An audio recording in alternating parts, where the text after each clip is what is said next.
Ya nos están quedando los últimos párrafos de esta preciosa carta que nos ha hablado de la fe en acción.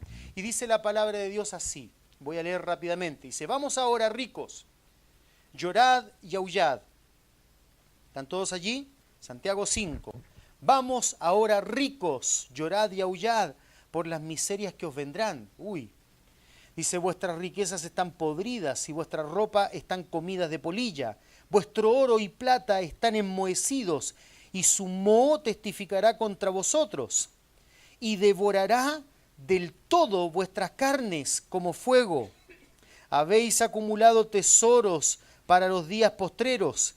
He aquí clama el jornal de los obreros que han cosechado vuestras tierras, el cual por engaño no les ha sido pagado por vosotros, y los clamores de los que habían cegado han entrado en los oídos del Señor de los ejércitos. Recuerden que cada vez que se menciona la palabra ejército, Señor de los ejércitos, es porque hay un juicio de por medio. Cuando el Señor se presenta así, el Señor de los ejércitos, nadie se menciona así, ¿cierto? Si quiere paz, ¿verdad? El ejército se menciona cuando hay guerra. Dios está en guerra con alguien. Habéis vivido en deleite sobre la tierra y sido disolutos, vividos en disolución, libertinaje. Habéis engordado vuestros corazones como en el día de la matanza. Habéis condenado y dado muerte al justo y él no os hace resistencia. ¡Wow! Qué manera de comenzar un mensaje, ¿no? Yo pienso que cualquier predicador empezara con sus propias palabras, si no dijera, bueno, esto es lo que dice la palabra de Dios, ya no solo quedaríamos con algunas sillas menos, sino que todos ustedes habrían ido, ¿no? Si yo empezara y dijera estas palabras por mi propia cuenta. Pero es la palabra de Dios. Es Dios quien lo dice en su palabra. Y quizá el proverbio que puede de alguna manera resumir la enseñanza que Santiago esboza en esta carta es el Proverbios capítulo 11, versículo 28, donde dice, el que confía en sus riquezas caerá, mas los justos reverdecerán como ramas. El problema que Santiago va a explicar a continuación y va a tratar, aquí no es un problema acerca de las riquezas en sí, sino el amor a ellas. Quiero destacar rápidamente esto, porque pareciera inmediatamente que Santiago lo que está hablando aquí, o lo que va a sentenciar aquí, es precisamente, valga la redundancia, una sentencia contra las riquezas. No es lo que enseña la palabra de Dios, y para entender lo que dice Santiago debemos ir a toda la palabra de Dios. Dice, por ejemplo, ahí en 1 Timoteo capítulo 6, versículo 9, porque los que quieren enriquecerse, es decir, los que desean de alguna manera o que siguen el mito del sueño americano, enriquecerse, ese es el propósito, ¿no? Los que quieren enriquecerse caen en tentación y lazo, dice la palabra de Dios, y en muchas codicias necias y dañosas que hunden a los hombres en destrucción y perdición. Versículo 10 de 1 Timoteo 6, porque raíz de todos los males, nota que no está diciendo de algunos, está diciendo de qué, de todos los males, es el amor al dinero, el cual codiciando algunos, qué maravilloso, ¿no? No todos codician eso. No todos en la vida, gracias a Dios, entienden que el todo del hombre no es precisamente los bienes materiales, sino que entienden la conclusión de Eclesiastés. El todo del hombre es el temor de Jehová. Por eso dice que algunos se extraviaron de la fe. Nota lo que está diciendo. Está hablando de algunos que, habiendo conocido la verdad, se extraviaron de la fe y fueron traspasados de muchos, ¿qué? Dolores. ¿Por qué razón? Porque fueron en busca de las riquezas. Porque su corazón se centró en buscar riquezas. Versículo 10, porque raíz de todos los males es el amor al dinero. Una vez más, el cual codiciando algunos se extraviaron de la fe y fueron traspasados de muchos dolores. Ahora, cuando escuchamos esto, cuando leemos esto en la palabra de Dios, cuando escuchamos y leemos a Santiago hablar acerca de los ricos, porque precisamente Santiago aquí en el versículo 1 del capítulo 5 dice, vamos ahora ricos. Esto nos puede llevar a malinterpretar lo que estamos leyendo, y al tratar con este pasaje podemos tener el prejuicio mental de que, bueno, no se nos está hablando a nosotros. ¿Por qué? Porque quizás podemos decir aquí, bueno, yo no soy rico, porque yo no tengo tanto dinero como para considerarme rico. Quizá algunos pueden llegar al prejuicio mental y decir, cuando leemos esta escritura, yo no soy rico, es así que este pasaje para nada me compete a mí, y puedo poner, como podemos decir, ¿no?, las manitos en la nuca, tirarme para atrás y dormir un rato mientras está el mensaje, ¿no? Podemos llegar a pensar así. Pero la pregunta es, ¿de verdad tú no eres rico? ¿De verdad tú no eres? Y no estoy hablando de aspectos espirituales, porque por cierto los creyentes somos ricos en Dios. Pero no estamos hablando de eso. Estoy preguntándote literalmente en un aspecto netamente humano. ¿De verdad tú piensas que no somos ricos como para que este pasaje de una u otra manera no te competa a ti? No tenga que ver contigo. No tenga alguna aplicación particular y personal a ti. ¿Por qué? Porque tú no eres familiar de Rockefeller. O de Slim, se llama el mexicano que tiene mucho dinero, ¿no? Carlos Slim. ¿Ah? ¿Hay alguno aquí que le gustaría ser nieto de Slim? Villa creo que estuvo mandando algunas cartas porque decía que había alguna raíz pidiendo algunos dinero, pero no. Slim le mandó otra carta y dijo, ni te conozco. A todos nos gustaría de alguna manera, ¿cierto? O no te gustaría que tu abuelo fuera un multimillonario. Pero alguno podría llegar a pensar, bueno, pero como no lo soy, esto no me compete. Bueno, ¿de verdad que no eres rico? Nota las siguientes estadísticas para que entiendan lo rico que somos. Nota, escucha, mira. 884 millones de personas viven sin acceso al agua potable. ¿Sabías eso? De pronto yo te tiro un número y tú dices, bueno, ¿qué significa ese número, verdad? No, 884 millones. Y 2.600 millones no cuentan con los servicios mínimos de saneamiento. Es decir, que estas personas que te estoy mencionando, el espectro de 884 millones, tú sabes lo que es el agua del retrete, ¿no? ¿Sabes lo que es? ¿Cómo le dicen en México al agua de la taza del baño? ¿Cómo le dicen? El drenaje, ¿no? El agua que está ahí, ¿no? ¿Sabías tú que muchas personas entenderían como un lujo sacar un vaso de agua de allí? ¿Ok? Para que lo entendamos un poco, para entender, hasta el 2014 la población de los Estados Unidos era de 318.582.000 personas. Sería aproximadamente, en números aproximados, 3 veces Estados Unidos las personas que hoy no tienen agua potable. Cuando tú vas al baño y tiras la cadena una o dos veces porque de pronto, por ejemplo, un niño tiró por allí una basurita y tú la tiras en el baño. Hay países donde nadie haría eso. Sería un desperdicio total. Nadie se puede levantar en la noche después que te comiste muchos tacos llenos de sal en la noche de madrugada a tomar un vaso de agua y que tú abres la canilla, ¿cierto? Y sale el agüita. Hay gente que ni siquiera se imagina la posibilidad de hacer eso. Ni siquiera se imagina la posibilidad de tener agua fresca como nosotros compramos a veces en el supermercado y tenerla refrigerada en la heladera. No, eso sería un lujo para algunas personas. Específicamente para la población. ¿Notan lo que es Estados Unidos? 3 veces Estados Unidos. Toda esa cantidad de gente vive sin la posibilidad de tener agua potable. ¿Sabías eso? Según la UNICEF, siglas en inglés, que en español significa Fondo de las Naciones Unidas para la Infancia, mueren, escúchame bien, mueren de hambre 6.400 niños. Ahora, la pregunta es la siguiente. ¿Al año? ¿Al mes? ¿A la semana? Cada día. 6.400 niños mueren de hambre. ¿Viste cuando, aquí hay algunos jovencitos, viste cuando la mamá te sirve una comida que tú dices, no, no me gusta? Bueno, hay niños que darían todo por probar esa comida. ¿Escuchaste bien?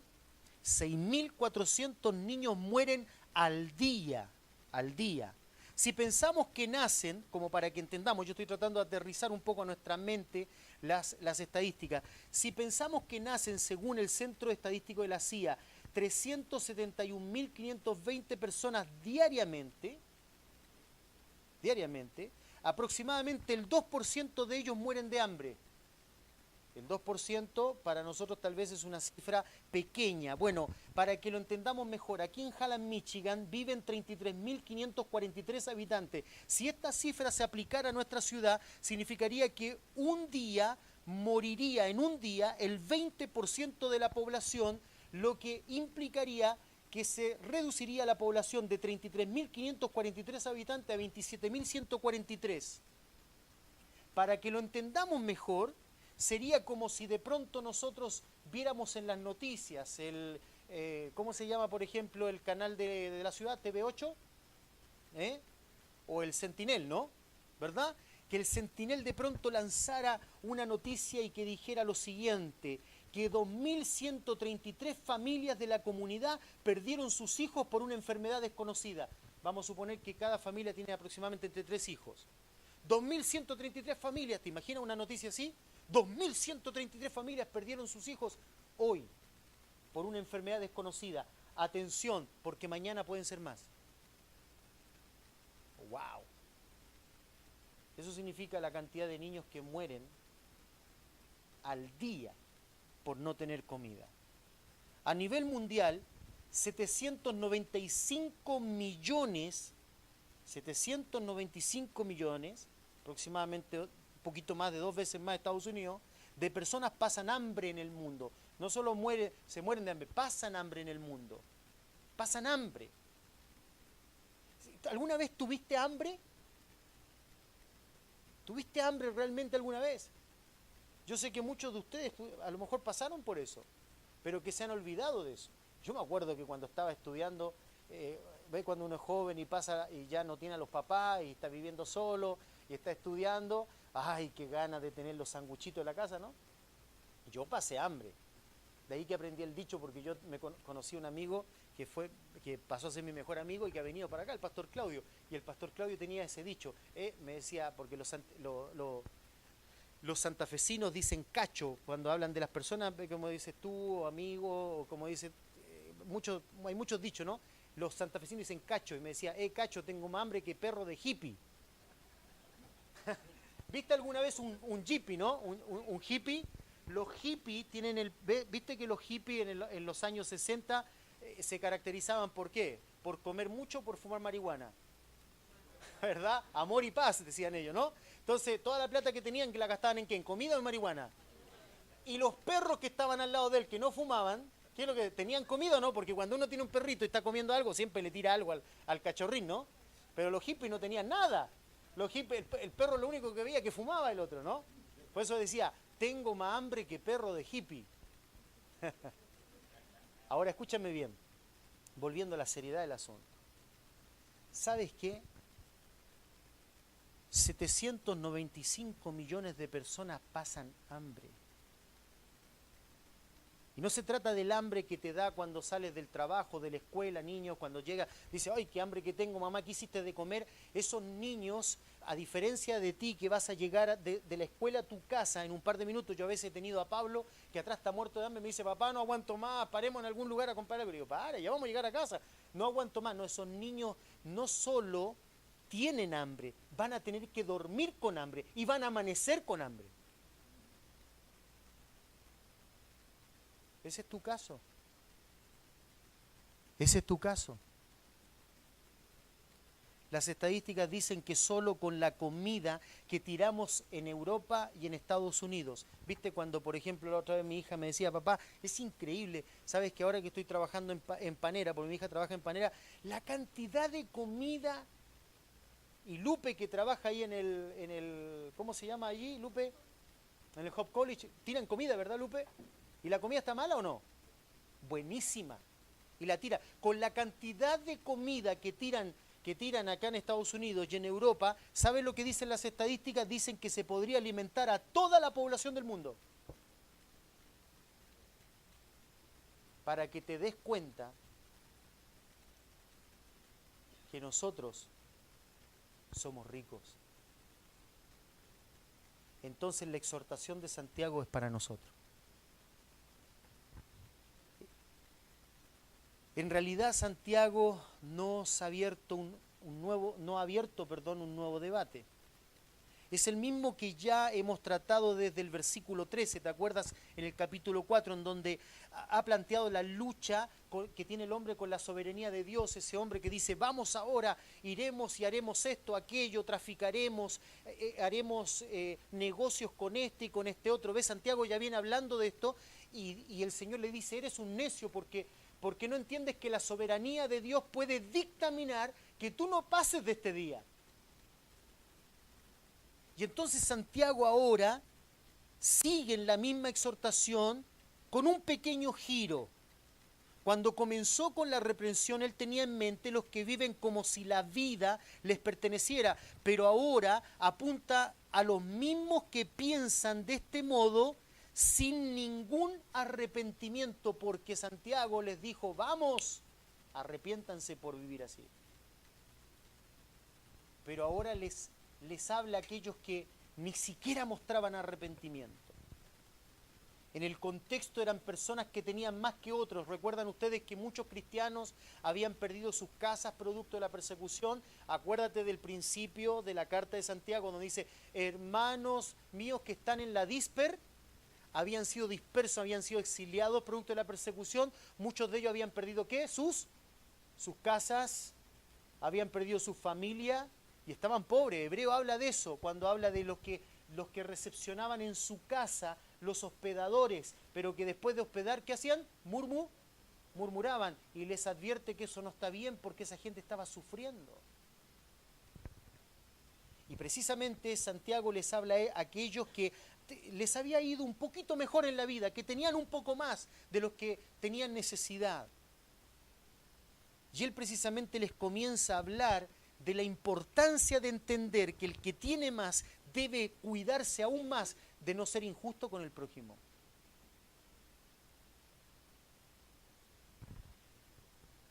No miran al prójimo como alguien a quien servir, sino como un recurso para servirse de él. Y eso es un pecado que podemos cometer todos nosotros.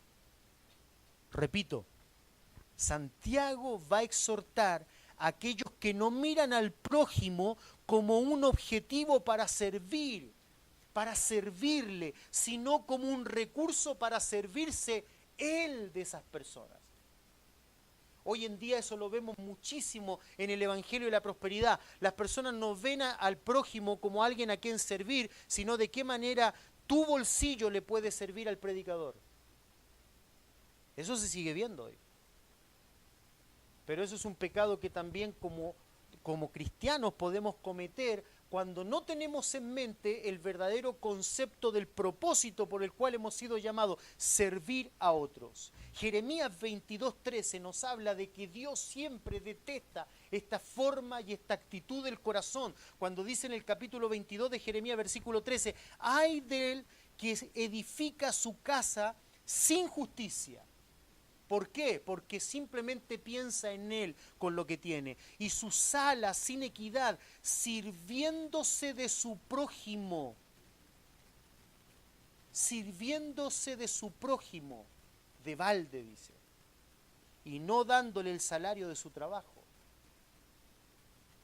Es decir, no dándole lo que le corresponde al prójimo. En este caso, el contexto literal es que habían algunos que tenían, igual como en Santiago, más recursos y le pedían el servicio a otros, pero no le daban a tiempo su salario, claro, porque querían tener más y no pensaban que ese hombre vivía del salario, vivía del dinero del día para poder alimentar a su familia. Hay gente que es así y lo podemos aplicar de esta manera a nuestras vidas. Hay gente que nunca da a otro lo que le corresponde. La palabra de Dios nos dice que debemos dar honra al que merece honra, respeto al que merece respeto. Siempre estamos en deuda, amén. Con el prójimo, Dios nos dice así. Esto es altamente aplicable a nuestra vida. No es solo para no solo para Carlos Slim, este mensaje. Cuando un individuo está tan empecinado, y nota aquí y piensa en el sueño americano, a mí me gustaría que estuviera mucho más hoy día acá. Pero a Dios le plació tenernos a nosotros nada más. Pero cuando una persona, un individuo está tan empecinado, empecinado significa hincando el diente, ¿se dice así en México o no? ¿No? Por eso me miraban así como, ¿qué quiere decir eso? ¿Ves cuando alguien hinca el diente? No lo suelta, ¿no? Agarrado. Cuando alguien está tan empecinado, agarrado, hincando el diente en algo como el sueño americano, que es ganar más de lo que necesito, porque precisamente el sueño americano tiene ese postulado, ganar más de lo que realmente yo necesito. Porque nos han inventado necesidad, y ya lo hemos hablado, ¿no? Que no necesitamos. Pero ganar más de lo que necesito tiende a no importarle aplastar a los que se pongan por delante. Es ahí el gran problema del que añora riquezas en la vida, del que busca lo material, porque no le interesa pensar en el prójimo. Todo en su vida gira en torno a él. Es exacerbar cada vez más el orgullo propio, porque quiero tener esto y no me importa si lo tengo a costa del prójimo. ¿Sabes que hay personas en el trabajo? El otro día Lupe me comentaba, por ejemplo, lo difícil que era para él, algunos compañeros en el trabajo que él tenía. ¿Por qué? Porque habían ciertas situaciones de conflicto. Steve también a veces me ha comentado eso. En el trabajo hay mucha envidia, ¿verdad? Y si tú surges, siempre hay alguien que quiere que tú no surjas, porque la idea es surgir a costa de los demás. No importa si te tengo que aplastar, pero lo importante es de qué manera yo surjo. Es un problema del hombre. El sueño americano ha llevado a este país a destruirse. No tenemos tiempo para hablar de eso, pero la inflación cada vez está más grande en los Estados Unidos. Estamos imprimiendo dinero, sin tener los fondos para eso, sin tener el respaldo. Pero es tema de otro mensaje. Antes de leer nuevamente el pasaje debemos entender una vez más que Dios no está en contra de las riquezas para que no erremos en el mensaje de hoy. Dios no está en contra, sino en el amor a ellas y el uso egoísta de las riquezas. 1 Timoteo 6:17 dice: a los ricos de este mundo, de este siglo, manda, ¿qué dice allí? Que ofrenden sus riquezas. 1 Timoteo 6:17. ¿Qué dice allí en 1 Timoteo 6:17? A los ricos de este mundo manda que regalen sus riquezas, que ofrenden sus riquezas. ¿Eso es lo que está diciendo? No. Está diciendo que no sean, ¿qué? Altivos. Ni pongan la esperanza en las riquezas, las cuales son inciertas, sino en el Dios vivo que nos da todas las cosas en abundancia para que las disfrutemos. Para que disfrutemos las cosas que tenemos. Que hagan bien, que sean ricos en buenas obras, dadivosos, generosos, y podemos añadir ¿qué? No egoístas. Una cosa es ahorrar, otra cosa es ser egoísta. Y tú debes examinarte acerca de esto. ¿Hasta qué punto tu corazón está dispuesto a invertir en lo espiritual en la vida? Steve hace un rato estaba hablando de eso. Él decía, las mujeres cuando se unen, ¿cierto? Están siempre animadas para esto, pero cuando a los hombres les toca, les cuesta tanto, y Albert a veces tiene que esperar atrás si van a ir o no. A algunos les cuesta invertir en lo espiritual. Parece que pensaran que invertir en lo espiritual es estar perdiendo cuando en realidad están ganando, pero ¿sabes por qué piensan así? Porque no entienden la importancia de lo espiritual. Es que si yo voy al retiro y mira lo que vale el retiro, $50, con $50 capaz que me puedo ir al restaurante ese brasileño que abrieron, que vale caro, pero... Sí, vas a comer y te va a llenar el vientre, hermano, pero capaz que hasta te va a dar una enfermedad al estómago, pero allí te vas a llenar espiritualmente. Simplemente lo que necesitas es entender cuál es la prioridad en tu vida.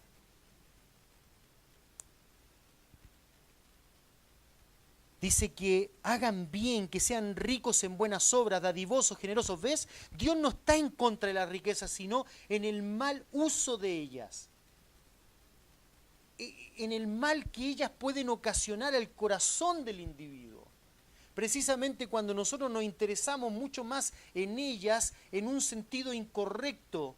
No está diciendo que no podemos ahorrar, no está diciendo que tenemos que trabajar y traer lo necesario al hogar, no está diciendo que no podemos nosotros ser previsorios y pensar en el futuro de nuestros hijos, no, pero está diciendo que si nuestro interés en la vida solo son ellas, eso nos va a traer grandes males, nos va a desorientar de lo correcto. Las ganancias monetarias tienden a poner a las personas inmaduras y sin interés en lo espiritual, como dice el texto allí en Santiago, como dice el texto allí en Timoteo, altivos. Dice que no sean, ¿qué? Altivos.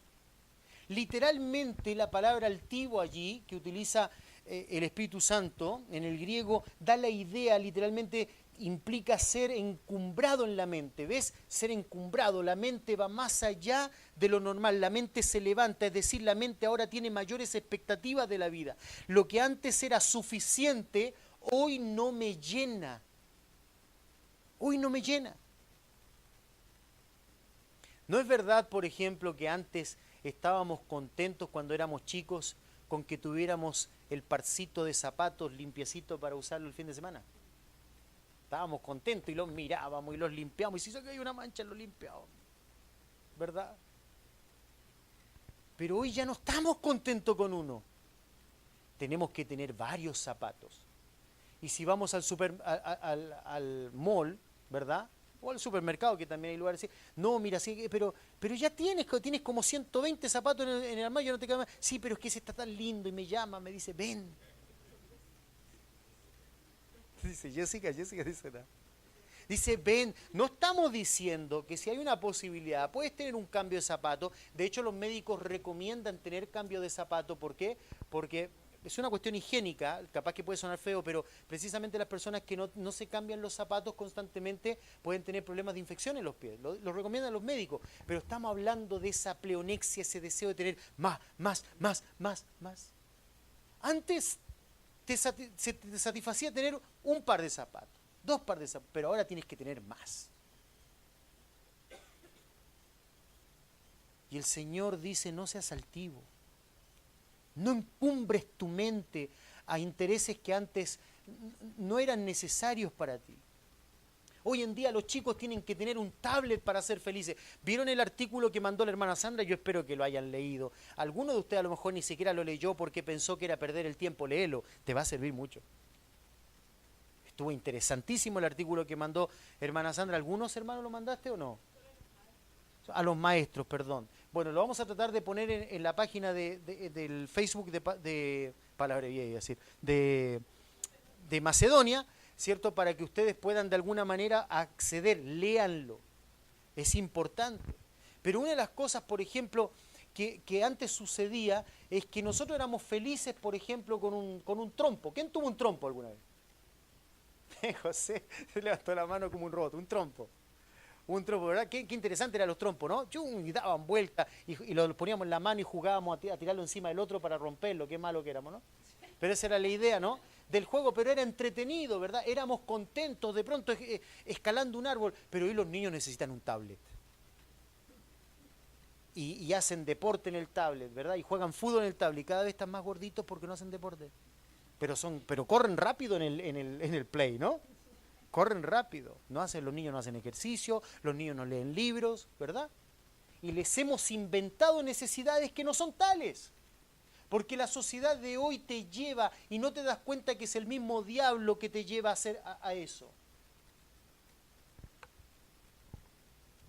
En esta base escritural entendemos que Santiago no ataca a las riquezas, sino a los ricos que en su mente encumbrada piensan que el mundo fue creado para ellos y no para compartirlo y ni para glorificar a Dios y seguir los mandatos de Dios, que nos lleva a pensar en el prójimo. De ahí que sin doblez y sin dobles lecturas, para que nadie se excuse, les dice en el versículo 4 del capítulo 5, he aquí clama el jornal de los obreros, es decir, el trabajo diario que han cosechado vuestras tierras, es decir, les han servido a ustedes, sin embargo vosotros no habéis cumplido con el servicio recíproco hacia ellos, el cual por engaño no les ha sido pagado. ¿Sabes lo que hacían estas personas? Le decían, mira, ¿sabes qué? Hoy no te puedo pagar porque no alcancé a cubrir todos los gastos, pero mañana te pago, cuando en realidad tenían para pagar. Eso es común en los ricos. ¿Sabe por qué? Porque a los ricos les cuesta soltar el dinero. Pero eso es algo que nosotros también podemos hacer. Dejar para mañana lo que podemos hacer hoy. Hablábamos el domingo de la confesión, del perdón. Y hablábamos que la confesión principalmente es con Dios. Si tú has pecado para con Dios, precisamente tienes que confesarte delante de Dios. Pero si has dañado a un hermano, aparte de confesar a Dios, ¿dónde tienes que ir? Y a veces dejamos para mañana lo que debemos. Son aplicaciones que desde el punto de vista correcto son aplicables en varios aspectos, ¿verdad? A veces sucede que no hacemos lo que tenemos que hacer, no pagamos lo que tenemos que pagar. ¿Por qué? Porque nuestra mente está encumbrada y pensamos que no necesitamos hacer lo que Dios claramente nos ha dicho que debemos hacerlo. A veces los hijos le deben honra a los padres y no se la dan como corresponde. Los esposos le deben honra a sus esposas y no la dan como corresponde. Las esposas le deben honra a sus esposos y no se lo dan como corresponde. Y dice, bueno, ya mañana lo haré. No, dice la palabra de Dios que el que debe pagarlo en el momento. Ellos no estaban pagando lo que debían en el momento. Es increíble lo que el egoísmo hace en la vida de una persona no ejercitada en los valores espirituales. Ahora debemos entender que hay más de una forma en que podemos pagar mal a nuestro prójimo. Por ejemplo, la descortesía es una manera de pagar mal a nuestro prójimo. Cuando nosotros nos damos cortésmente un saludo, una sonrisa, un abrazo, precisamente porque estamos tan interesados en nosotros mismos y en nuestros propios intereses, es que nosotros pensamos que somos el centro del mundo y queremos que todo el mundo se fije en nuestros problemas, sin olvidarnos que hay otros que también tienen problemas y que lejos de preocuparnos de nuestros problemas, deberíamos preocuparnos de los problemas de los demás, de que otro está pasando necesidades, pero es que yo quiero que todo el mundo se centre en mí. No te preocupes, no te centres en ti. Al otro le compete concentrarse en tus problemas. Tú concéntrate en los problemas de los demás. Sé dadivoso en tu corazón. Sé una persona que piensa más en el prójimo que en ti mismo. Hoy día, precisamente en mi Facebook, yo puse un post ahí, precisamente pensando en lo que estamos recién mencionando, y lo quise graficar de esta manera. Yo dije lo siguiente: amor no es sentirse bien con alguien. ¿Ves cuando alguien dice, yo me siento bien con esta persona? No, puse yo allí, eso es egoísmo. Amar es estar dispuesto a servir a otro. ¿Entiendes lo que está diciendo? Amor no es sentirse bien con alguien. Cuando la gente dice, yo me siento bien con él, por eso yo creo que es amor. No, eso no es amor. Eso es egoísmo. Amor es estar dispuesto a servir a otro. Eso es amor. ¿Y sabes qué? Te tengo una noticia maravillosa.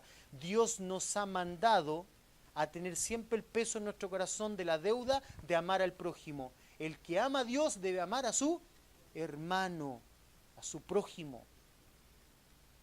Es increíble lo que el egoísmo hace en la vida de las personas. Ahora, podemos tomar la resolución de vivir en ese aspecto, vivir, o vamos a plantearlo de esta manera, podemos tomar la resolución de vivir de esa manera, pero no sin consecuencias. De ahí que dice Santiago, llorad y aullad. Literalmente la expresión en el griego es comenzad a llorar ahora. Es como si el papá le dijera al hijo, mira, te estás portando mal, te estás portando mal.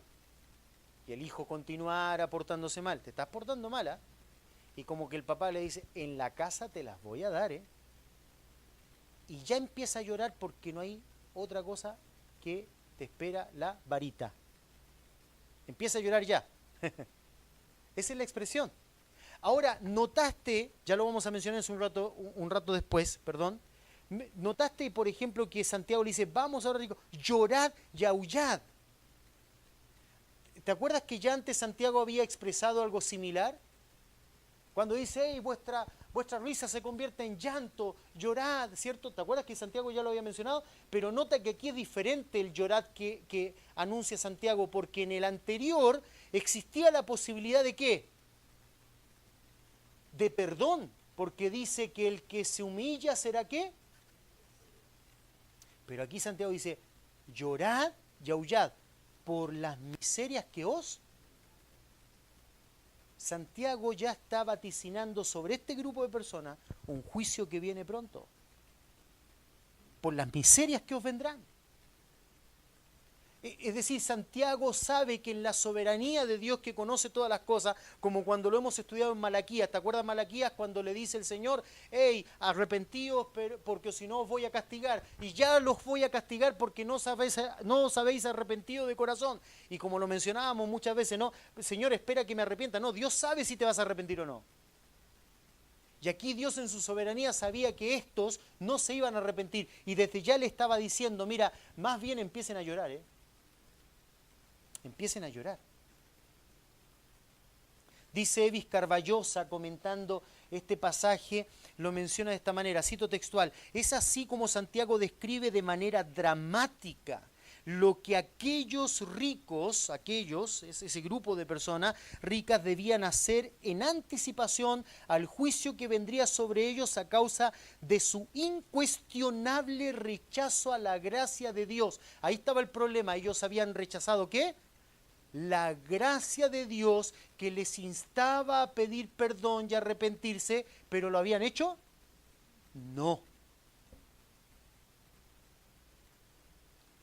Continúa Evis Carballosa y dice, demostrando por el hecho de su confianza en las riquezas y por el trato injusto que tenían para con los pobres, que en su corazón no había ningún signo de arrepentimiento.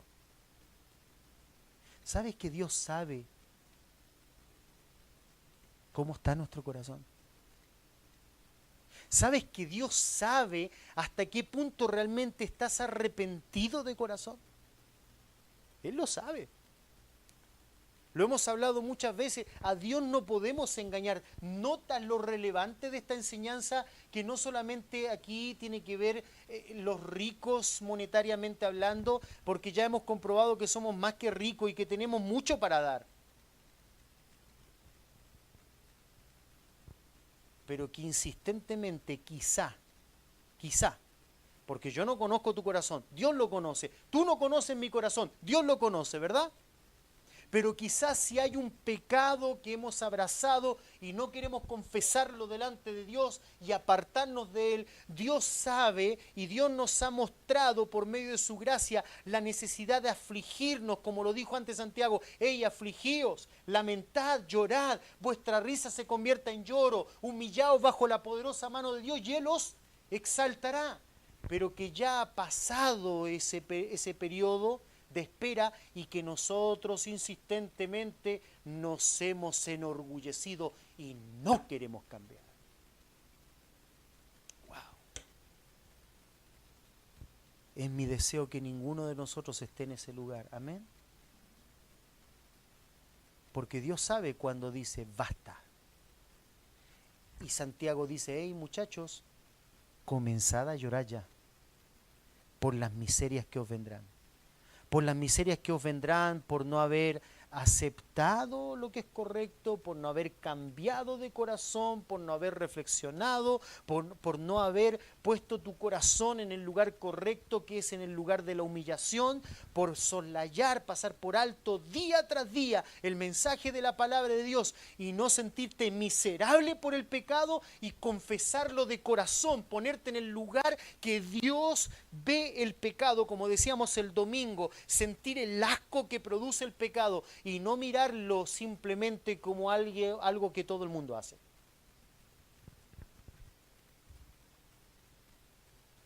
No sabemos cuánto tiempo Santiago habrá exhortado a esta gente, pero parece que deliberadamente habían rechazado el mensaje por mucho tiempo.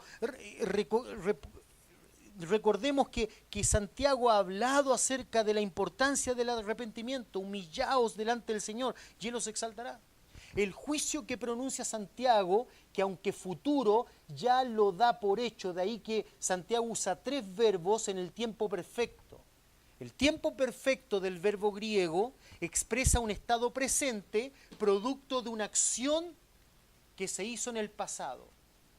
Es decir, por el hecho de lo que se hizo en el pasado, por la acción que se cometió en el pasado, hoy se está viviendo esta acción presente.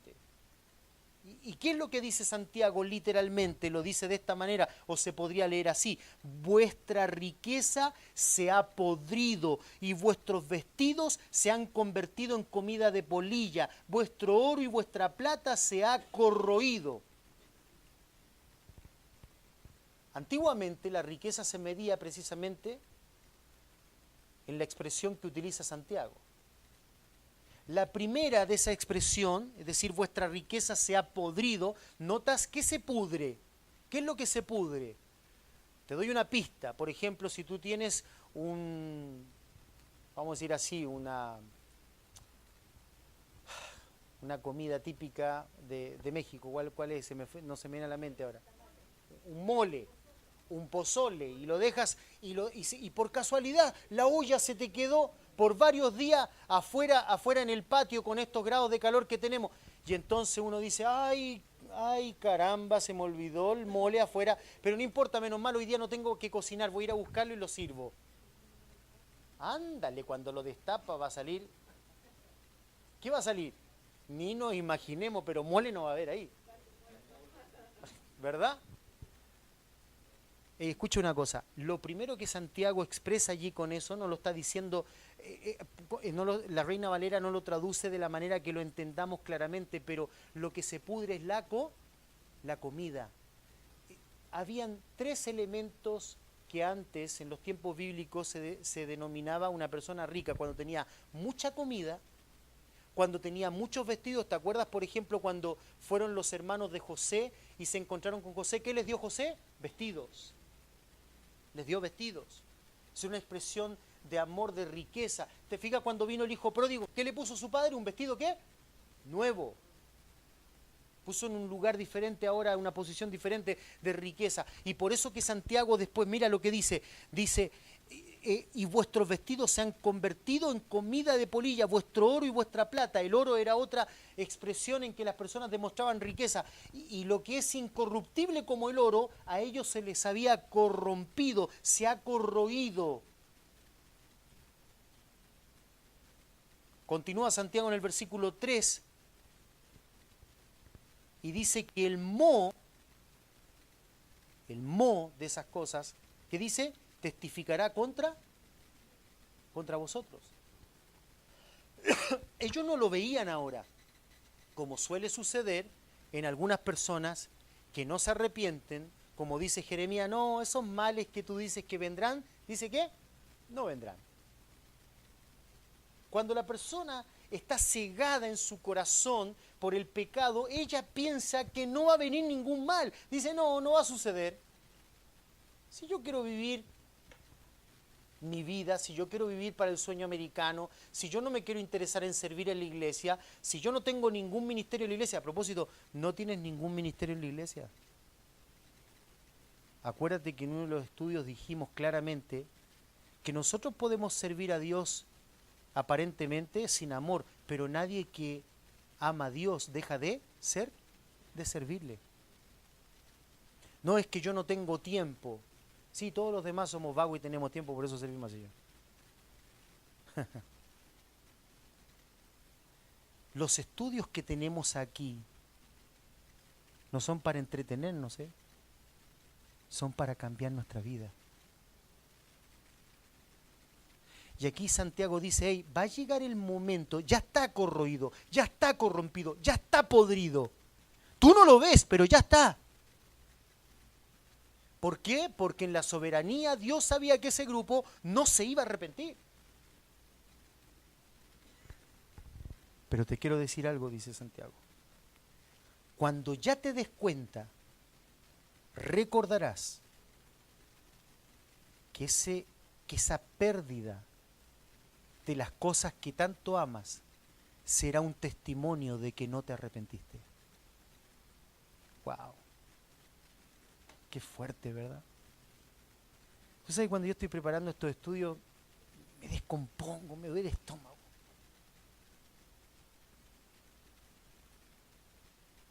Bendita sea la gracia de Dios que nos insta a arrepentirnos. Siempre hay gracia para aquel que de verdad se acerca a Dios con un corazón arrepentido. Pero verdadero, Aquel que entiende que la risa, es decir, el vivir la vida como si no pasara nada, se debe convertir en llanto y decir, no Dios, no es que, como decíamos la otra vez, que Dios quiere matarnos el gozo, no, lo que Dios quiere es que nosotros odiemos el pecado, porque allí es donde encontraremos gozo. Mira lo que dice después, es decir, que toda esta expresión les haría entender a esta gente que un día ellos tendrían patente la razón de su ruina en ellos mismos, en su conciencia. Y dice después, devorará vuestras carnes como fuego. Significa que su negligencia al no emplear sus riquezas, lo que Dios le dio, podemos hablar, Frankie está hablando de esto en la escuela dominical, de los dones que tenemos, los talentos que Dios nos ha dado. ¿Sabías que tú tienes dones? Que Dios te ha enriquecido con dones, con talentos, pero que muchas veces lejos de darlos, tú los escondes. No sé por qué. Vuelvo a decirte, tal vez la expresión tuya es que no tengo tiempo, es que tengo mucho que trabajar, es que tengo esto y aquello, esto otro y aquello. Y ahí es donde entiendo claramente que hace un rato atrás Steve dijo algo que era bastante interesante poner a consideración. Ver a nuestros hermanos más ancianos, cómo ellos se esmeran por no faltar al Señor. Porque yo no veo a ninguno de ustedes, gracias a Dios, venir como viene, por ejemplo, nuestra hermana Josefina o nuestros hermanos más ancianos. Pero pensando en hermana Josefina, que es la más anciana que tenemos acá en la iglesia, 80 y ¿cuántos años dijiste, Josefina, que tenía? A mucha honra, ¿no? 84 años, venir arrastrando sus piernecitas con él. Yo no veo a ninguno de ustedes así. ¿Sí?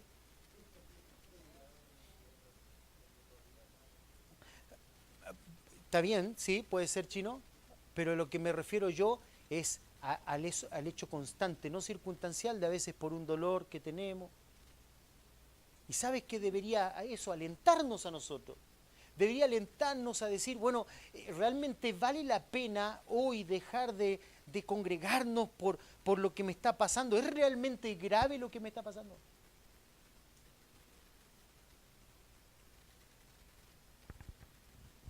Dice la palabra de Dios que un día ellos sabrían que la negligencia de su vida les llevó a que, mira lo que dice acá, que esa negligencia devorara sus carnes como fuego.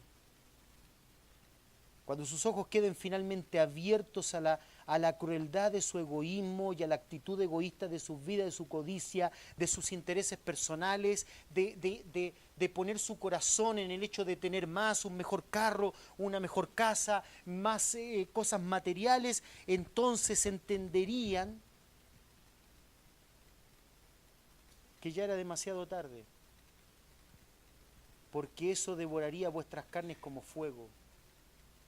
Esta expresión es altamente metafórica y parece aludir al fuego del Gehenna. Sin embargo, tiene una aplicación literal si entendemos este mismo texto leyendo el libro de Hebreos y comprendiendo un poco mejor cuándo se hacen estas expresiones similares. Se usa aquí en Hebreos un verbo alternativo. Cuando hablamos de un verbo alternativo es que se puede usar para este mismo concepto una palabra o otra similar, un sinónimo. Y ahí en Hebreos se utiliza una palabra diferente, pero que está hablando de la misma expresión. En Hebreos capítulo 10, versículo 26, nos da un poquito de luz para entender qué es lo que Santiago está queriendo decir.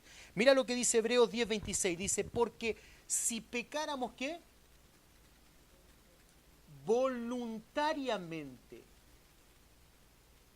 después de haber recibido el conocimiento de la verdad, ya no queda más sacrificio por los pecados, sino una horrenda expectación de ¿qué? De juicio y de hervor de fuego que ha de ¿qué? Ahí está la expresión, devorar a los adversarios. Hay que considerar lo siguiente aquí. Los autores no se ponen muy de acuerdo en el libro. El libro de Hebreos es un libro muy difícil. A mí me gustaría que lo estudiáramos en algún momento, pero el libro de Hebreos es un libro muy, muy difícil de interpretar y los autores, no muchos buenos autores, no se ponen de acuerdo en qué o qué significa esta expresión del pecado voluntario. Algunos dicen, por ejemplo, bueno, estas personas son verdaderos cristianos que después se apartan de Cristo y se pierden. Bueno, diríamos que esto es imposible porque ningún cristiano se puede perder, ¿verdad? ¿O hay algún cristiano que puede perder la salvación? No. Pero algunos lo dicen así. Dicen, bueno, estos son verdaderos cristianos que en algún momento se pierden. Por eso que la expresión es tan dura y habla incluso de que son adversarios.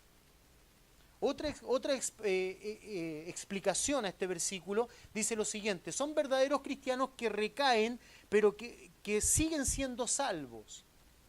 Bueno, puede ser, está más cerca de lo correcto, los cristianos a veces pueden caer en falta, ¿verdad que sí? Pero sabe, ningún cristiano verdadero va a permanecer en esa falta. El cristiano verdadero tarde o temprano va a arrepentirse de lo que hizo, ¿verdad? Porque es verdaderamente un cristiano, ¿o no? No lo vemos claramente en 1 Corintios 5, cuando Pablo pronuncia el juicio, que dice, los autores dicen que en 2 Corintios es precisamente el hermano que estaba tan angustiado y que Pablo dice, mira, sería bueno que ya lo animen porque él se arrepintió. Puede ser que por un pecado un cristiano llegue a tal punto que Dios dice, bueno, como este no va a dar testimonio, dice, lo mata. ¿Por qué? Porque dice que hay pecados que son de muerte. Pero si todavía sigue es porque Dios tiene un propósito y ese cristiano se va a arrepentir. Ahora, el tercer punto de vista es el siguiente.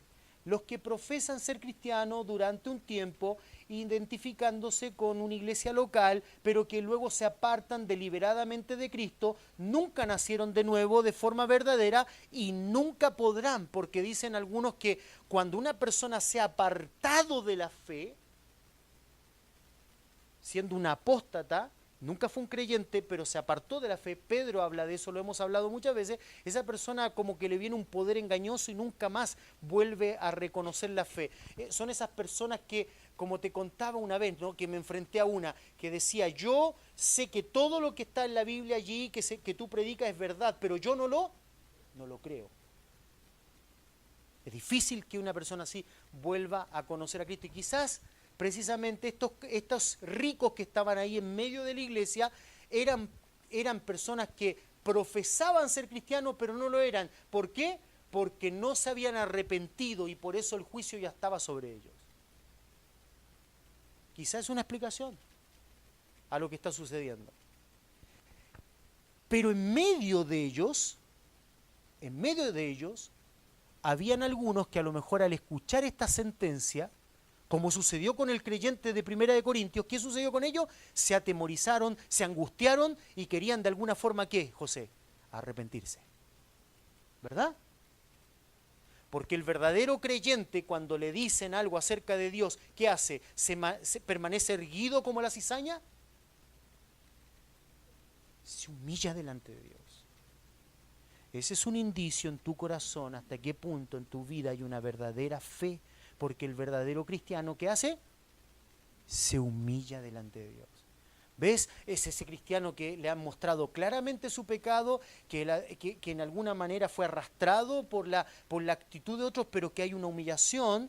De ahí entonces que entendemos que más adelante Santiago va a decir, porque va en la línea de consecución en la carta, fíjate en el versículo 13, no vamos a hablar de eso, vamos a hablar después, pero dice, ¿está alguno entre vosotros afligido, angustiado, como David, ¿te acuerdas?